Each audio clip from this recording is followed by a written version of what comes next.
Salut, c'est Hugo et bienvenue sur Équilibre Minimaliste.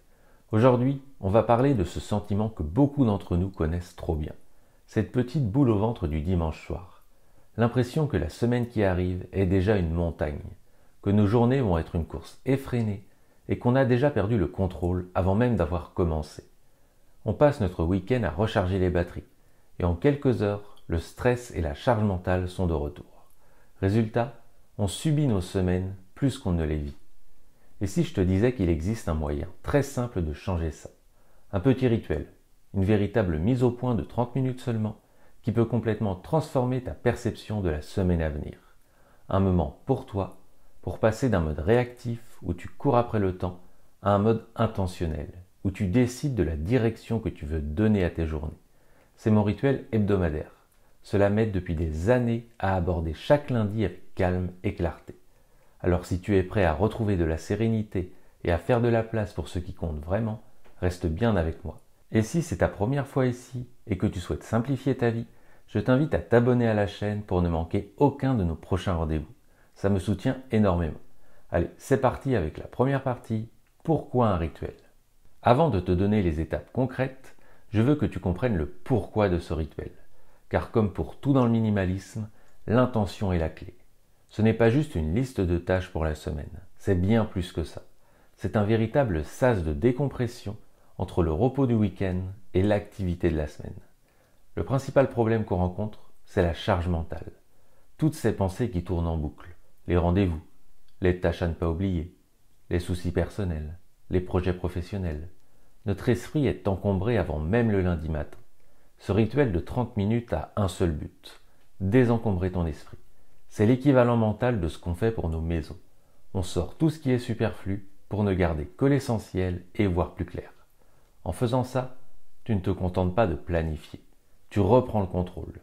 Tu poses tes intentions. Tu décides de ce qui sera important pour toi cette semaine au lieu de laisser les urgences des autres dicter ton emploi du temps. C'est la différence fondamentale entre subir sa semaine et la choisir. Et cette différence, elle change tout. Alors concrètement, comment ça se passe? Je te propose de diviser ces 30 minutes en 3 temps de 10 minutes chacun. Simple, clair et efficace. Étape 1, le bilan doux. La première chose que je fais, ce n'est pas de regarder vers l'avenir, mais de jeter un regard bienveillant sur le passé. Je prends mon agenda de la semaine qui vient de s'écouler et je me pose 2 ou 3 questions très simples. Qu'est-ce qui m'a donné de l'énergie? Qu'est-ce qui, au contraire, m'a épuisé ou frustré? De quoi suis-je reconnaissant? Cet exercice est ultra puissant. Il te permet d'apprendre de tes semaines passées. Peut-être que tu réalises que tu as accepté trop de choses, ou au contraire, que tu n'as pas pris assez de temps pour une activité qui te ressource. C'est une pratique de la gratitude et de la connaissance de soi qui t'aide à mieux ajuster la semaine à venir. Étape 2, la clarification de l'esprit. Maintenant, place à la vidange cérébrale. C'est le moment de sortir tout ce qui encombre ta tête. Prends une page blanche de ton carnet et écris absolument tout ce qui te vient à l'esprit, sans filtre et sans ordre. Les tâches à faire, pro et perso, les gens à appeler, les courses à ne pas oublier, les idées qui traînent, les inquiétudes qui te pèsent. L'objectif n'est pas de tout faire, mais de tout sortir de ton cerveau pour le poser sur le papier. Rien que cette étape procure un sentiment de légèreté incroyable. Ton esprit n'a plus besoin de porter tout ça. D'ailleurs, en parlant de bien démarrer et de ne pas se sentir dépassé, l'une des erreurs les plus classiques quand on débute le minimalisme, c'est justement de vouloir tout faire parfaitement et de se mettre une pression énorme. On confond parfois rangement et désencombrement, ou on pense qu'il faut tout jeter d'un coup. Pour t'aider à avancer sereinement sur ce chemin, je t'ai préparé un guide gratuit qui résume justement les 7 erreurs à éviter quand on débute le minimalisme. C'est un concentré de conseils pour commencer sur des bases saines. Tu peux le télécharger dès maintenant, le lien est juste en dessous, dans la description. Étape 3, la planification intentionnelle. Maintenant que ton esprit est clair, tu peux planifier avec intention. À partir de ta grande liste, tu vas faire 3 choses. Identifier les gros cailloux. Reporte dans ton agenda de la semaine les rendez-vous et les obligations qui sont déjà fixés. Définir 3 priorités. Ne cherche pas à tout faire. Choisis seulement 3 choses qui sont vraiment importantes pour toi cette semaine. Finir tel dossier. Prendre du temps pour ma passion. ou organiser dîner de famille. Et planifier des moments de rien. C'est l'étape que beaucoup de gens oublient. Bloque consciemment dans ton agenda des créneaux pour le repos, pour une balade, pour lire. Des moments sans objectif de productivité. C'est essentiel pour tenir sur la durée. Et voilà, en 30 minutes, tu as fait le point.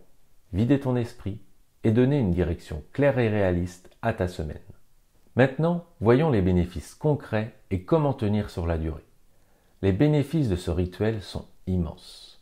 Tu vas voir, le lundi matin n'a plus la même saveur. Moins de stress et d'anxiété.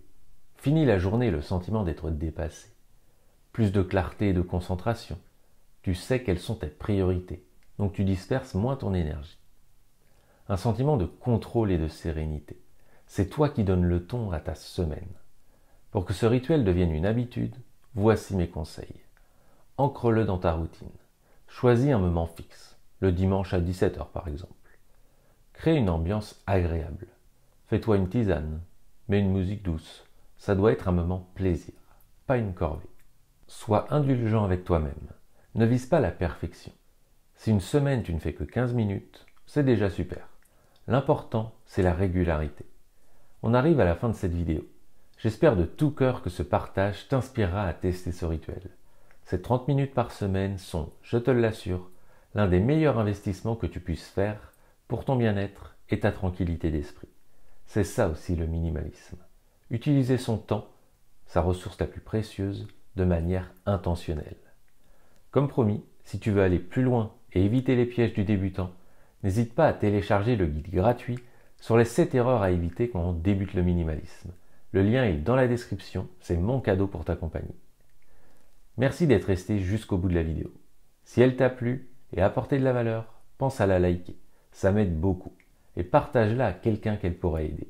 Et bien sûr, si ce n'est pas déjà fait, abonne-toi à la chaîne pour continuer ce voyage vers une vie plus simple et plus alignée. D'ici notre prochaine vidéo, prends soin de toi et de ceux qui comptent vraiment. À très vite.